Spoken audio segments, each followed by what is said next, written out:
اکثر لوگ پوچھتے ہیں توبہ کا طریقہ کیا ہے، کون کون سے بڑے بڑے گناہ ہیں اور چھوٹے گناہوں کے بارے میں کیا ہے.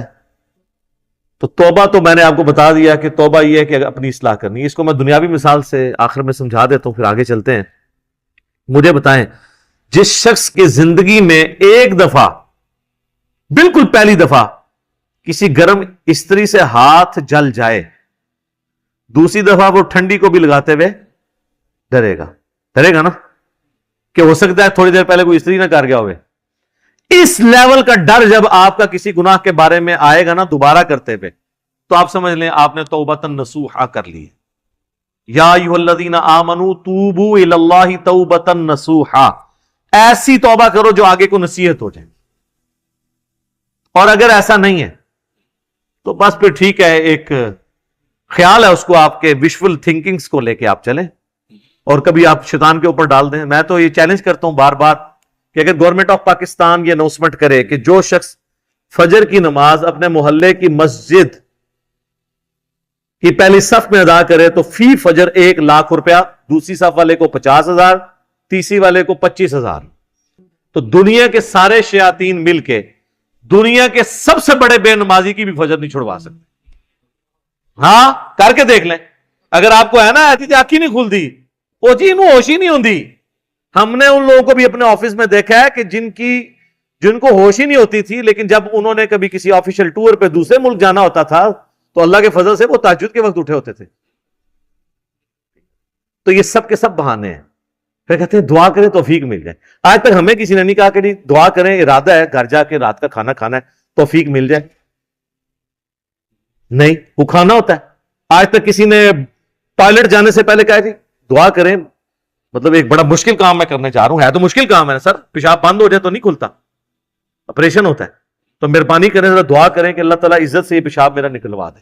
نہیں، وہ ارادہ ہوتا ہے. سارے کی ساری یہ دعائیں توفیقیں نیک امال کے بارے میں، کیونکہ وہ کرنے نہیں ہوتے. یہ بات ہے جو ہم نے سر کام کرنا ہوتا ہے نا.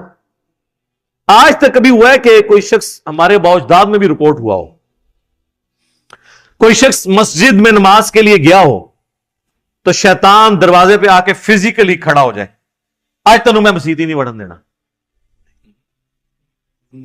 اور یہ بھی نہیں ہوگا کہ اذان ہو اور آپ کے پاؤں آٹومیٹکلی مسجد کی طرف چل پڑے، یہ بھی نہیں ہوگا، ورنہ تو جنت اور جہنم کا کنسپٹ ختم ہو جائے گا. یہاں اللہ نے اختیار دے دیا، انا ہدیناہ السبیل اما شاکرا و اما کفورا. ہم نے تو ہدایت کا راستہ واضح کر دیا ہے، چاہو تو شکر گزاری کی روش اختیار کرو، خواہ نہ شکری کی. اچھا، لیکن اس سے یہ بات نہ سمجھ لیجئے گا کہ اللہ کو کوئی پرواہ نہیں ہے. ٹھیک ہے، وہ گناہگاروں کو بھی بخش دے گا، مجرمین کو بھی بخش دے گا، اور نیکوکاروں کو تو اس نے بخشنا ہے. نہ، اس طرح نہیں ہے. اور اکثر لوگ کہہ رہے ہوتے ہیں او جی اللہ نے ساڑی نمازہ نہیں چاہیے دیا. استغفر اللہ. یہ بات آپ کیوں بولتے ہیں؟ یہ آپ کس کو بول رہے ہوتے ہیں؟ مطلب میری نماز تو نہیں کو پڑھ رہا نا، تو مجھے کیوں سنا رہے ہو؟ جس کی پڑھ رہے ہو اس کو سناؤ. اللہ کی پڑھ رہے ہو تو اللہ نے کب کہا ہے کہ مجھے تیری نمازیں چاہیے؟ کہیں کہا ہے؟ اللہ کہتا ہے تمہیں تمہارے لیے نمازیں چاہیے. اللہ نے تو کبھی کہا ہی نہیں کہ مجھے چاہیے. اس فلسفے کو اللہ تعالیٰ نے سورہ الزمر میں بیان کی ہے. مسئلہ تقدیر بھی حل کرنے والی یہ آیت ہے، اور سارے مسئلے. یہ اکثر لوگ کہتے ہیں نا جو کچھ ہو رہا ہے نا جی اللہ کی مرضی سے ہی ہو رہا ہے جی. یہ اکثر آپ سنتے ہوں گے کہ دنیا میں جو کچھ ہو رہا ہے نا جی اللہ کی مرضی سے ہو رہا ہے. نہیں سر، ایسے نہیں ہے. اللہ کی مرضی سے نہیں ہو رہا، اللہ کی اجازت سے ہو رہا ہے. اللہ کی مرضی ہے یہ کہ لوگ زنا کریں، اجازت ہے کہ کر لو. یہ نہیں ہوگا کہ جسم پہ فالج گرے، لیکن آخرت میں چھوڑوں گا نہیں. شراب پینی ہے پی لو، چمڑی اتار دوں گا آخرت میں. یہ نہیں ہوگا کہ شراب کی بوتل پکڑو تو ہاتھ پہ فالج گر پڑے. ایسے نہیں ہوگا. اجازت ہے، نیکی کرنی ہے کرو، برائی کرنی ہے کرو. مرضی نہیں ہے. مرضی یہی ہے کہ پیغمبروں کا راستہ اختیار کرو. یہ فلسفہ جو ہے نا سورہ زمر میں بیان ہوا ہے، آیت نمبر 7. سر یہ 7 نمبر آیت تو آپ سارے اپنے قریبی لوگوں کو سنائیں، اپنے آفیسز میں سنائیں، اپنے دوستوں کو، گھر والوں کو. ان تکفروا فان اللہ غنی عنکم، دیکھو اگر تم اللہ کا کفر کرو گے، ناشکری کی زندگی گزارو گے، تو یاد رکھنا اللہ بے پرواہ ہے، اللہ کو کوئی فرق نہیں پڑے گا۔ لیکن اس کا یہ مطلب بھی نہیں ہے کہ اللہ کو نہیں فرق پڑا تو اللہ تعالیٰ چھوڑ دے گا، نہیں۔ وَلَا يَرْضَى لِعِبَادِهِ الْكُفْرِ، لیکن میں کبھی راضی نہیں ہوں اس بات پہ کہ کوئی میری ناشکری کرے، میری نافرمانی کرے، میرا کفر کرے۔ وَإِن تَشْكُرُوا يَرْضَهُ لَكُمْ، اور اگر تم شکر گزاری کی روش اختیار کرو گے، یعنی اللہ کے تابع فرمان رہو گے، تو یہ اللہ تعالیٰ تم سے پسند کرتا ہے۔ وَلَا تَزِرُ وَازِرَةٌ وِزْرَ أُخْرَى، کوئی جان دوسری جان کا بوجھ نہیں اٹھائے گی، ہر شخص نے اپنے اعمال کا جواب دہ خود ہونا ہے۔ ثُمَّ إِلَىٰ رَبِّكُمْ مَرْجِعُكُمْ، اس کے بعد تمہیں لوٹ کر تمہارے رب کی طرف جانا ہے۔ فَيُنَبِّئُكُمْ بِمَا كُنتُمْ تَعْمَلُونَ، پھر وہ تمہیں خبر دے دے گا جو کچھ تم دنیا میں اعمال کیا کرتے تھے۔ إِنَّهُ عَلِيمٌ بِذَاتِ الصُّدُورِ، بے شک وہ تو سینوں کے چھپے ہوئے رازوں کو بھی جاننے والا ہے۔ اللہ اکبر، یار اللہ سے کون بھاگ سکتا ہے؟ میرے بھائی، آپ اپنی داڑھیوں سے، پگڑیوں سے، نمازوں سے، تسبیحوں سے دنیا کو دھوکہ دے سکتے ہیں، قانون کو چکما دے سکتے ہیں، اللہ سے بھاگ کے کہاں جائیں گے؟ اللہ تو اتنا باریک بین ہے کہ جن لوگوں کی نماز، حج، زکات بھی لکھے ہوں گے نا قیامت والے دن، فرشتوں نے نیکیوں کے ڈھیر لگائے ہوں گے، اللہ زیرو سے ملٹیپلائی کر دے گا۔ اللہ سے بڑا ڈاٹنا سر، اللہ بڑا ڈاٹا جائے۔ ہاں اللہ والے بن جاؤ تو اللہ سے زیادہ کوئی شفیق نہیں ہے، لیکن اللہ کے نافرمان ہیں تو سر اللہ بڑا ڈاٹا جائے۔ مسلم شریف میں حدیث ہے، سب سے بڑی 3 نیکیاں کون سی ہو سکتی ہیں؟ تینوں نیکیوں کے بارے میں نبی علیہ السلام نے کہا کہ یہ کرنے والا بھی جہنم میں چلا جائے گا۔ نمبر 1 آپ نے فرمایا قیامت والے دن اللہ تعالیٰ ایک شہید کو اٹھائے گا اور پوچھے گا میں نے تجھے اتنا کچھ دیا، اچھی سے دی، تو نے میرے لیے کیا کیا؟ وہ کہے گا یا اللہ جان سے قیمتی کون سی چیز تھی تیرے لیے دے دی۔ تو اللہ تعالیٰ فرمائے گا تو نے جان اس لیے دی کہ لوگ تجھے بہادر کہیں، تو دنیا نے تیری بڑی تعریف کی، تو دنیا سے اپنا اجر لے چکا ہے، میرے ہاں کوئی اجر نہیں، اوندا منہ کر کے جہنم میں۔ فرشتوں نے اسے شہید لکھا ہوا ہے، اللہ نے کہا نہ، آپ اپنی نیکیوں سے فرشتوں کو بھی دھوکہ دے سکتے ہیں، فرشتے تو ظاہری مال کو لکھیں گے، ہاں جی، تو یہ حساب کتاب تو بس اس خانہ پوری ہے، اصل میں تو اللہ تعالیٰ خود حساب کرنے والا ہے۔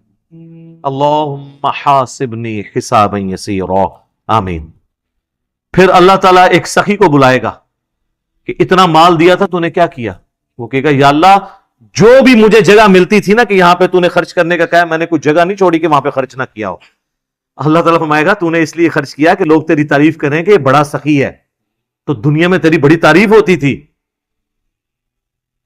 میرے ہاں تیرے لیے کوئی اجر نہیں ہے، اوندا منہ کر کے جہنم میں۔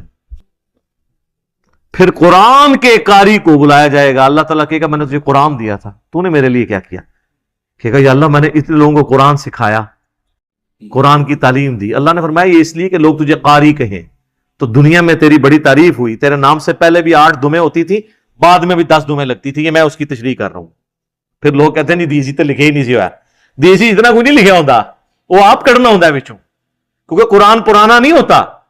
قرآن اگر نبی علیہ السلام کے زمانے میں بات ہو رہی ہے نا سورۃ الانفال میں کہ اپنے جو گھوڑے ہیں وہ جہاد کے لیے تیار رکھو، تو آج گھوڑوں کو ہم میزائل میں اور ایئر کرافٹس کی فارم میں اس کو ترجمے اور تشریح میں بیان کریں گے، ہمیں یہ کوئی گلا نہیں کرے گا یہ قرآن میں گھوڑے لکھا سی تسی یہ کیوں بیان کیتا ہے؟ تو تسی کھوتے نہ بڑھو، اپنی عقل بھی استعمال کرو، وہ تو ڈاکٹرین ہوتی ہے۔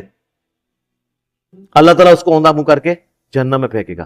سر ان 3 بڑی نیکیوں سے بڑی کو نیکی کسی کو پتا تو مجھے بتا دے، شہادت سے بڑی کوئی نیکی نہیں ہے۔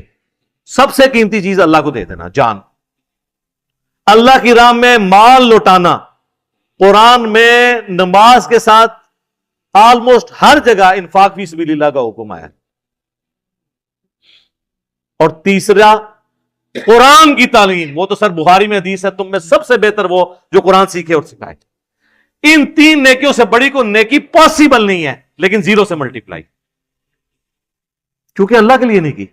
مسند احمد میں حدیث ہے جس نے دکھلاوے کے لیے روزہ رکھا اس نے شرک کیا، جس نے دکھلاوے کے لیے نماز پڑھی اس نے شرک کیا، اور جس نے دکھلاوے کے لیے صدقہ کیا اس نے شرک کیا۔ کی نیکی ہو گیا شرک، یہ کیا بات ہوئی؟ نماز کیسے شرک ہو گئی؟ نماز تو اللہ کی ہوتی ہے، پڑھی بھی اللہ کے لیے لیکن دکھانے کے لیے کسی کو۔ ہمارے ایک ایکس پریزیڈنٹ تھے نا، مجھے ان کی پالیسی سے تو بہت اختلاف ہے، جنرل ضیاء الحق، لیکن ایک مذہبی آدمی تھے. ان کی وجہ سے ہماری فوج کے اندر کافی ریفارمز آئیں، اور یہ بہت بڑا احسان ہے ان کا پاکستانی فوج کے اوپر، ورنہ ان سے پہلے کی فوج اور آج کی فوج میں بڑا فرق ہے.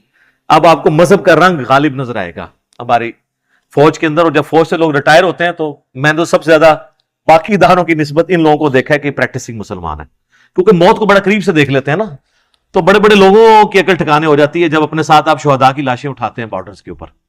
تو بس انسان کو نظر آتی ہے یار کل تو یہ میرے ساتھ روٹی کھا رہا تھا، آج میں اس کے جسم کے لوتھڑے سمیٹ رہا ہوں. تو سب بڑے بڑے لوگوں کا قبلہ درست ہو جاتا ہے. تو جنرل ضیاء الحق صاحب چونکہ نمازی تھے بڑے پکے، تو ان کے ساتھ جو لوگ ہیں نا، انہوں نے مجھے بتایا کہ جب وہ نماز جاتے تھے لوگ بغیر وضو بھی ساتھ پیچھے کھڑے ہو جاتے تھے، کیونکہ وہ نماز پڑھنے کا تو موڈ نہیں ہوتا تھا، اور وضو تو ایک تردد ہے نا، اور وضو کسی کا چیک تو نہیں ہو سکتا سونگ کہ اس کا وضو ہے یا نہیں ہے. تو وہ اس پر ٹوٹل پورے، جس طرح ہمارے یہاں پہ کئی پولیٹیکل لیڈرز کے لوگ جنازے پڑھنے کے لیے صحافی بھی آئے ہوتے ہیں، اگر آپ ان سے نماز سنیں، نماز بھی نہیں آتی اور جنازہ پڑھنے کے لیے آئے ہوتے ہیں، ادھر سوٹے لگا رہے ہوتے ہیں، ادھر میسیج دیکھ رہے ہوتے ہیں، ساتھ ہی جنازے کی نوزمنٹ جنازہ پڑھا، نہ ان کو دعا آتی نہ وضو کیا ہوتا ہے، الا ماشاء اللہ. یعنی یہ نا آپ کہ میں ساروں کے لیے بات کر رہا ہوں. تو وہ ساری اس طرح کی جو نمازیں پڑھ رہے ہوتے ہیں وہ تو دکھلاوے کی ہو رہی ہوتی ہے نا، اللہ کے لیے تو ہو نہیں رہی ہوتی ہے. تو استغفر اللہ الذی لا الہ الا ہو الحی القیوم واتوب الیہ من کل ذنب واتوب الیہ. آمین ثم آمین.